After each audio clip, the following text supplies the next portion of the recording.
Hello student, class 12th।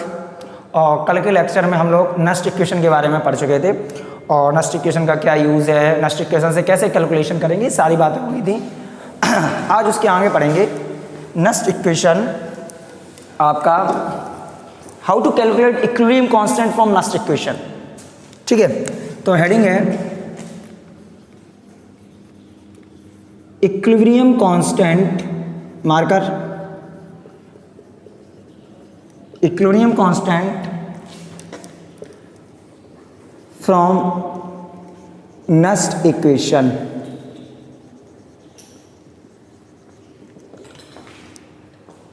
Nernst equation से equilibrium constant कैसे निकालते हैं, इक्विलिब्रियम कांस्टेंट कैसे निकालते हैं नस्ट इक्वेशन से। पहले हम ये जाने कि इक्विलिब्रियम कांस्टेंट होता क्या है। भले ही हम लोग फर्स्ट ईयर में पढ़ चुके हैं, कुछ बच्चे केवल 12th और डायरेक्ट आगे पढ़ाई कर रहे हैं, तो उनके लिए थोड़ा देख लेंगे। इक्विलिब्रियम कांस्टेंट को लिखते हैं Kc से, और इक्विलिब्रियम कांस्टेंट होता क्या है, concentration of product upon concentration of reactant. किसी भी सेल में कब इक्विलिब्रियम की कंडीशन अटेंड होती है ये देखने जा रहे हैं। जैसे सुनो, फेमस एग्जाम्पल है अपना डेनियल सेल। और डेनियल सेल में क्या होता है, ये एक वेसल है और एक ये वेसल है। ये आपका एनोड हो गया, ये आपका कैथोड हो गया, ये सॉल्ट ब्रिज हो गया, और यहाँ पे मीटर हो गया, वोल्ट मीटर।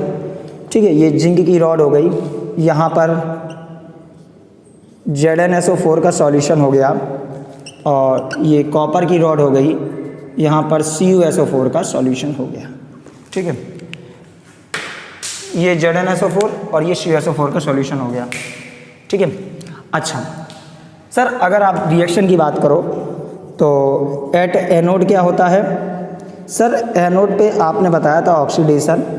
ये Zn सॉलिड आपका चेंज हो जाता है Zn+2 एक्वस में, और 2 इलेक्ट्रॉन निकल जाते हैं।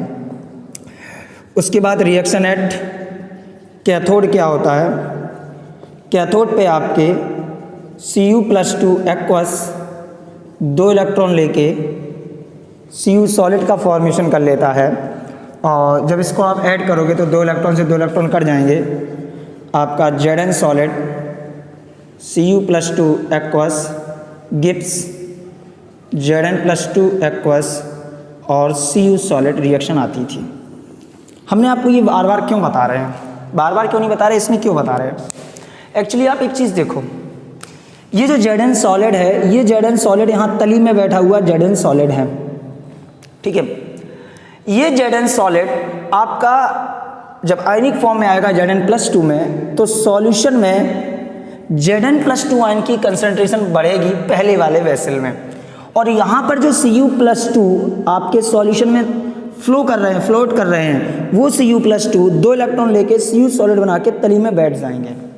ठीक है, तो क्या होगा सर, इससे ऐसा होगा कि धीमे धीमे जैसे टाइम बढ़ता जाएगा, इस वाले सॉल्यूशन में Zn+2 की कंसंट्रेशन बढ़ती जाएगी, इस वाले सॉल्यूशन में Zn+2 की कंसंट्रेशन बढ़ती जाएगी, और इस वाले वेसल में Cu+2 की कंसंट्रेशन बढ़ती जाएगी जैसे टाइम और बीतेगा। अच्छा, जब ये Zn+2 बढ़ता जाएगा, Cu+2 घटता जाएगा, तो यहाँ पर पोटेंशियल की वैल्यू भी डिक्रीज करने लगेगी।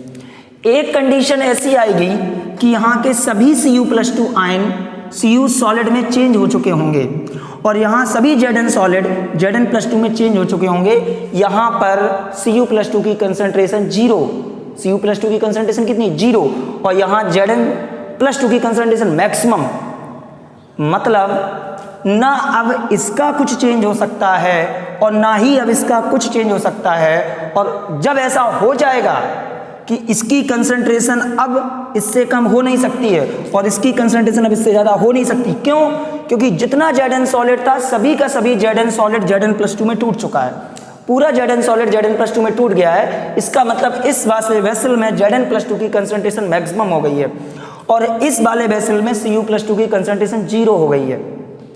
ऐसी कंडीशन पर शेल पोटेंशियल 0 आएगा, मीन्स ई सेल आपका 0 हो जाएगा, और जब ई सेल 0 हो जाएगा इसका मतलब है ना ये चेंज हो सकता है ना ये चेंज हो सकता है, मतलब कि इलेक्ट्रोकेमिकल सेल में आपका इक्विलिब्रियम मेंटेन हो चुका है। मीनिंग जब ई सेल 0 हो जाएगा मीनिंग इक्विलिब्रियम अटेंड हो गया, इक्विलिब्रियम क्या हो गया, अटेंड हो गया। ठीक, अच्छा तो फिर सर नेक्स्ट इक्वेशन क्या थी? नेक्स्ट इक्वेशन थी ई सेल बराबर ई नॉट सेल माइनस, सॉरी वो वाली लेते हैं, minus 2.303 RT upon NF log concentration of product upon concentration of reactant, यही तो था। अच्छा एट इक्विलिब्रियम,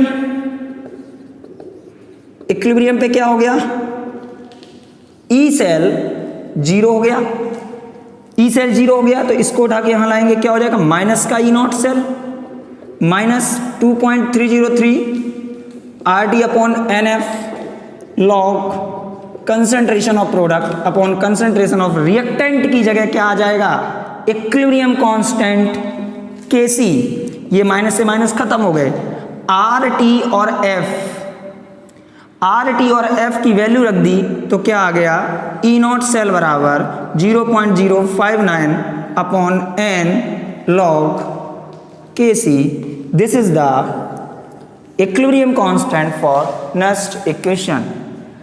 ये आपका इक्विलिब्रियम कांस्टेंट आ गया नेक्स्ट इक्वेशन से।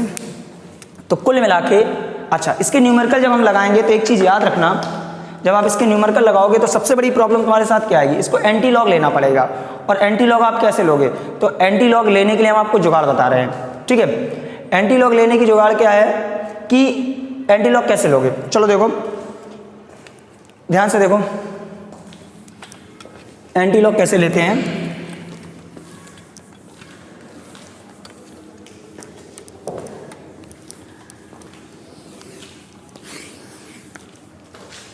जैसे मान लो आपका आया लॉग Kc बराबर x, तो Kc बराबर क्या होगा, एंटी लॉग ऑफ x, यही तो होगा, गोली मारो। लॉग Kc बराबर x आया तो Kc बराबर एंटी लॉग ऑफ x, तुमने जो लिखना था लिख लिया। सीधा आंसर सुनो, आंसर क्या होगा, Kc बराबर जो लॉग Kc के बराबर आया वो 10 की पावर में चला जाएगा।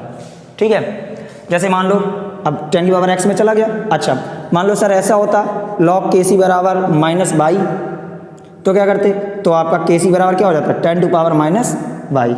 ठीक, तो ये तो इजी हो गया कि सर अगर मान लो 10 आया तो 10 टू पावर 10 हो गया, 15 आया तो 10 टू पावर 15 हो गया, -5 आया तो 10 टू पावर -5 हो गया। सर अगर कहीं मान लो आंसर आया लॉग Kc बराबर 3.5, लॉग Kc बराबर 2.1, तब कैसे कैलकुलेट करेंगे, तो ध्यान से देखना।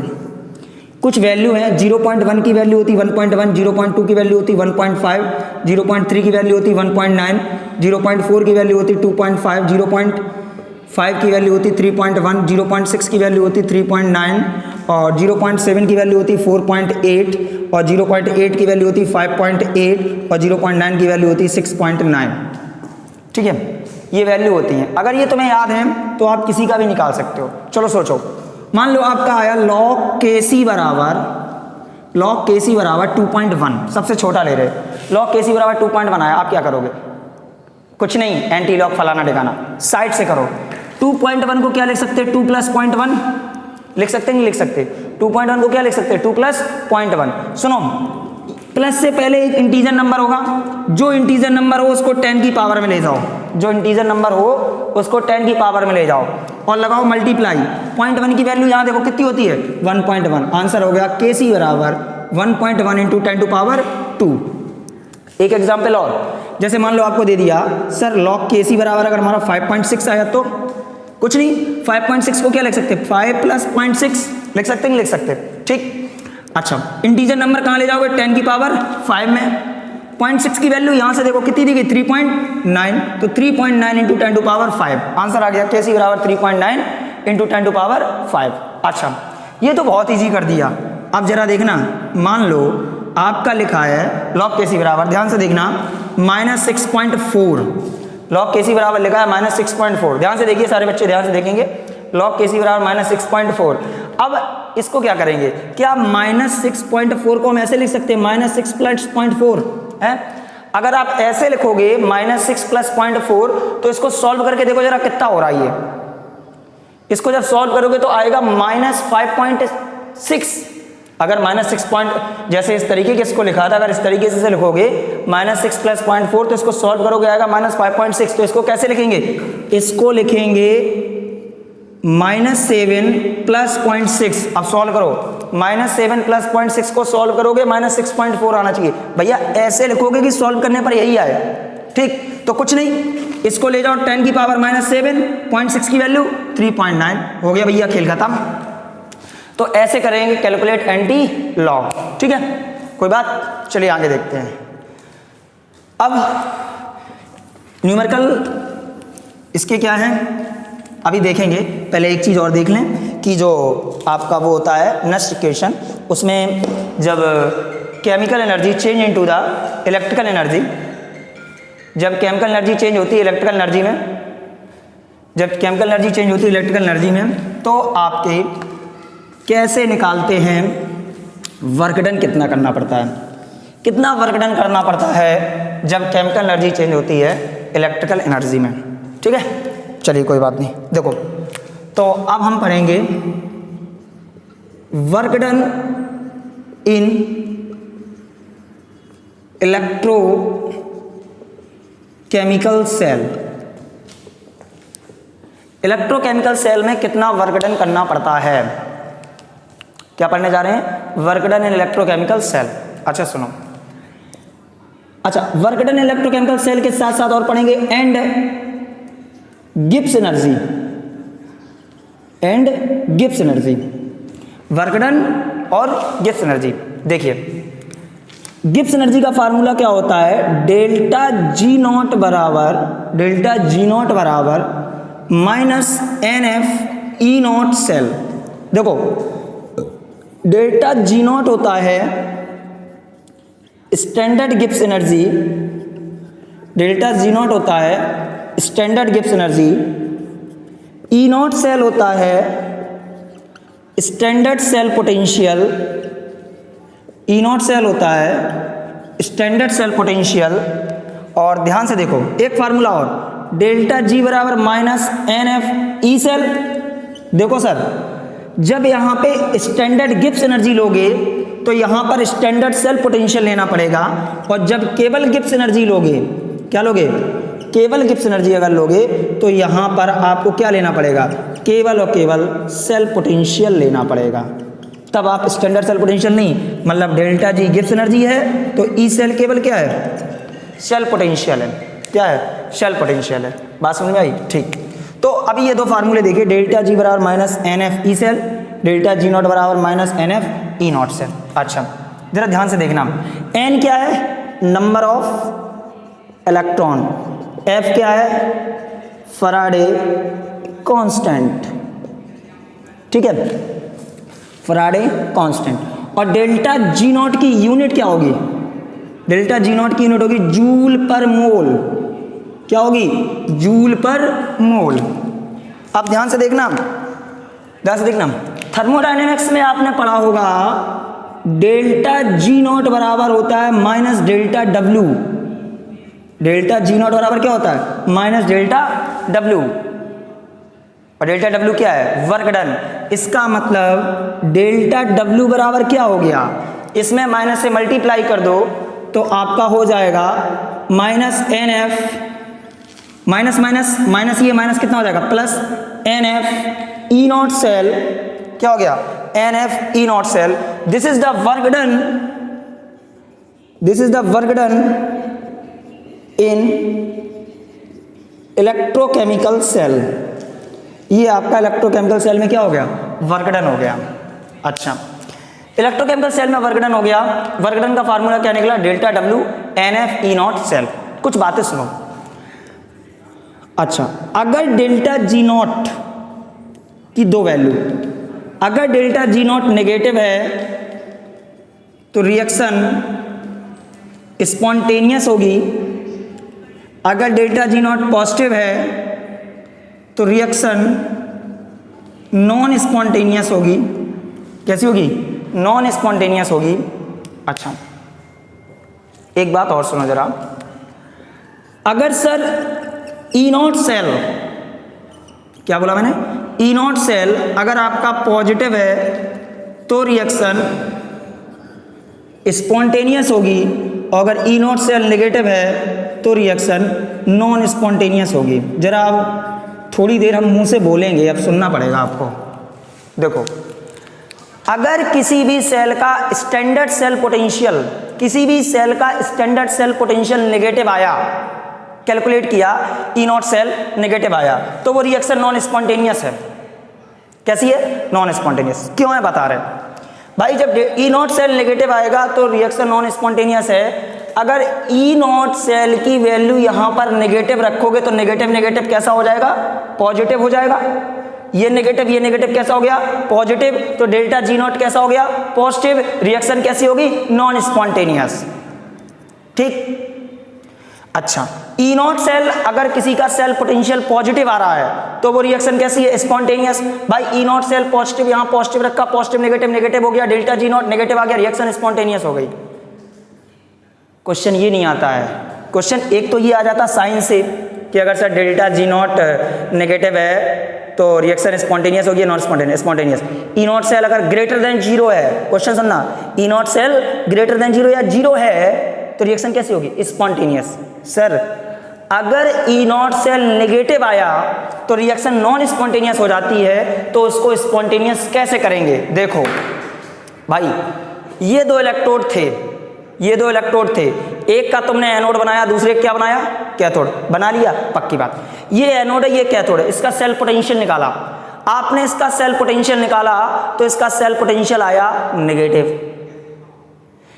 सेल पोटेंशियल नेगेटिव आया, इसका मतलब ये है ये सेल की रिएक्शनें नॉट फीजिएबल हैं, मतलब ये नहीं होंगी, मतलब ये सेल कैसा हो गया? नॉट फीजिएबल हो गया। तो क्वेश्चन ये आता है कि कैसे तुम फीजिएबल इसको करोगे, कैसे इसको स्पॉन्टेनियस करोगे?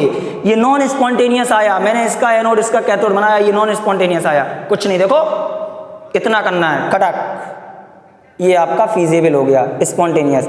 मतलब आपका जो एनोड बनाया था उसका बना दिया कैथोड, और जो कैथोड बनाया था उसका क्या बना दिया? Anode.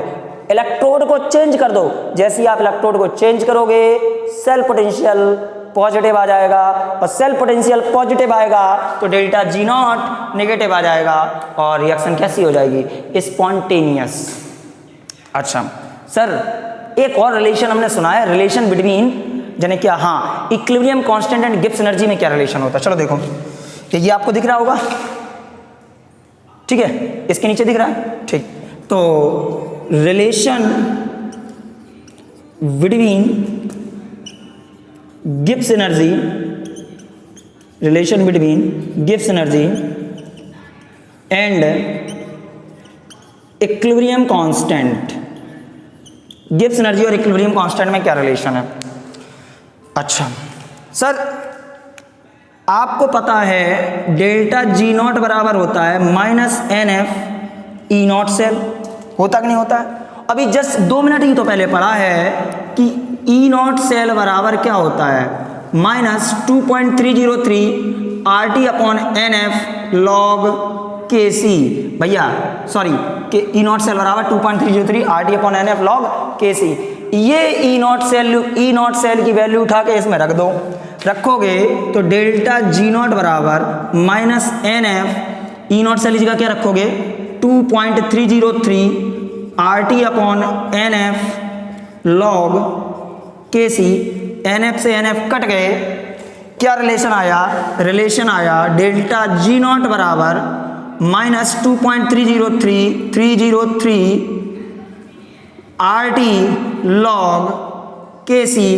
This is the relation between the equilibrium constant and standard Gibbs energy. तो अभी हमने देखा कि इलेक्ट्रोकेमिकल सेल में कितना क्या वर्क डन करना पड़ता है, इसकी क्या गिब्स एनर्जी होती है, इलेक्ट्रोकेमिकल सेल में इक्विलिब्रियम कांस्टेंट क्या होता है, ये सारे फार्मूले देखे, ठीक है। इसके न्यूमेरिकल भी हैं, इसके न्यूमेरिकल लगवाएंगे, लेकिन अगले लेक्चर में ऐसा कुछ सोचेंगे। चलिए इसको पहले नोट करिए आप।